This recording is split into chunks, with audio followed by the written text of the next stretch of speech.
আমি ডাক্তার দেখানোর চক্করে দুদিন ধরে ঠিক মতন রান্না হচ্ছে না। তো আজকে সে মাছ নিয়ে এসেছি বাজার করে। তো ছেলেকে মাছ ভাজা দিয়ে গরম গরম ভাত খাওয়াবো। তো সেই জন্য কিছু করার নেই, কালকে আবার রান্নাবান্না করব। কালকেও আসার সময় টুকটাক বাজার করে নিয়ে এসেছি, আজকে এরকম শুধু মাছ বাজার করেছি। তো এটা একটা আমার বিশাল চাপের ব্যাপার, কী রান্না হবে না হবে। তো আমি রান্না কালো করতে পারিনি বলে রান্না সেরকম হয়নি। আর রাতে তোমাদের গতকাল রাতে ডিনার করেছি বিরিয়ানি এনে, আর আজকেও রান্না হয়নি, গরম গরম সেদ্ধ ভাত হয়েছে আর ছেলেকে একটা মাছ ভাজা। তো এই হচ্ছে রান্না, মাছটা দিয়ে ছেলেকে খাইয়ে দেবো। আমি কিছুই নেই, আবার যখন রান্নাবান্না করবো তোমাদের সাথে অবশ্যই শেয়ার করবো। তো চলো ওকে খাইয়ে দিই মাছটা ভেজে নিয়ে। হাই বন্ধু, good morning, welcome back to my channel Gopal Dutta and Joy. ঘুরতে চলে এসেছি রান্নাঘরে সকাল সকাল রান্না করতে। দেখতেই পাচ্ছ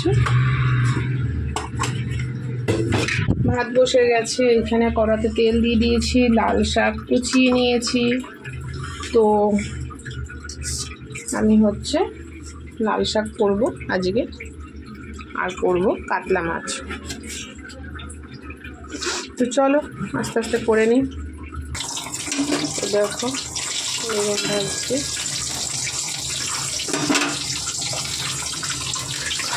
তো সকালবেলা এইভাবেই তোমাদের সাথে শুরু করলাম ভিডিওটা। দেখতে পাচ্ছ কী অবস্থা, কিসের জন্য এগুলো হচ্ছে বুঝে পাচ্ছি না, প্রচণ্ড কষ্ট হচ্ছে। দেখো কবে ঠিক হবে জানি না। বন্ধু আমার লাল শাক হয়ে গেছে, আর এদিকে দেখো কথা বলতে বলতে ফুলকপিটাও কিন্তু ভাজা হয়ে গেছে, আর এদিকে কিন্তু আমার মাছ ভাজাও হয়ে গেছে। তো আমার কিন্তু মোটামুটি কমপ্লিট। আমি ছেলের হেয়ারটা একটুখানি কাটাতে যাব। তো ওইদিকে লাল শাকটা নামিয়ে ফেলেছি, দেখাতে পারিনি তোমাদেরকে, দেখাতে পারিনি, কথা বলছিলাম ফোনে সেই জন্য। তো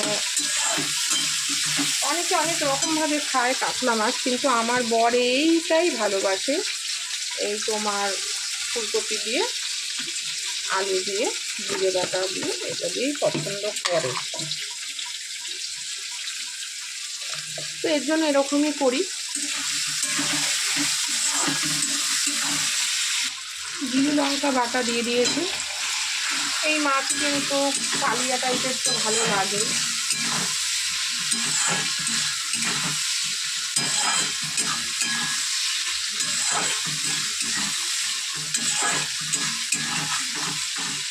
খুব সুন্দর লাগছে।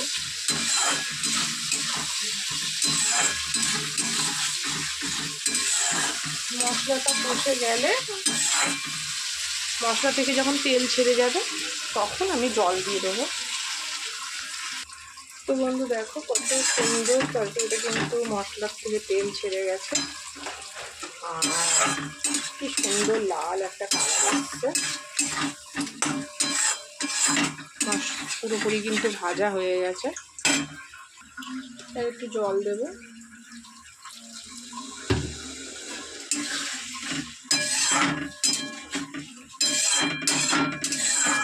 দেখো কত সুন্দর কালার।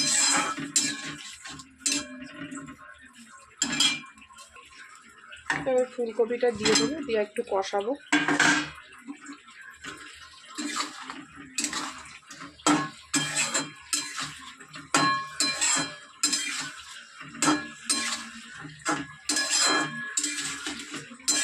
কালারটা হয়েছে ঠিক আবার গালের মতন। এই থালাটার মধ্যে প্রচুর তেল রয়েছে, থালাটা দিয়ে জল দিয়ে দেবো।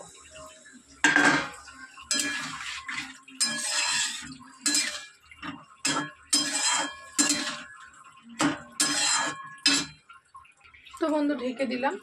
আলু ফুলকপিটা একটু মজে গেলে পরে ফাইনালি জল দিয়ে দেবো।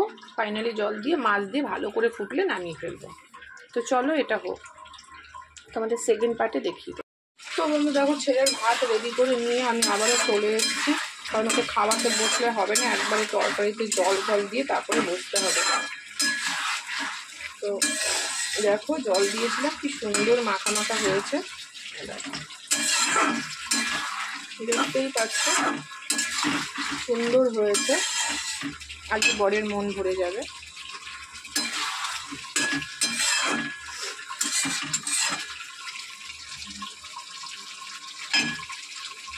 এবার একটু ফুলকপির গন্ধ বেরিয়েছে।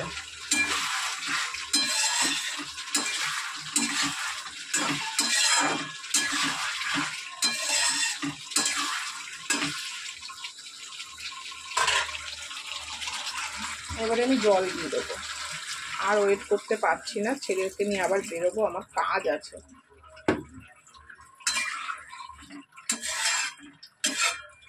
দেখো কত সুন্দর কালার এসছে।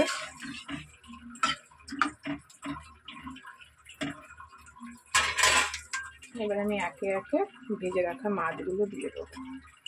তোমার ফুলকপি দিয়ে কাতলা মাছ রেডি। এই ভালো করে ফুটলেই আমি কিন্তু মাছের ঝোলটা নামিয়ে নেব।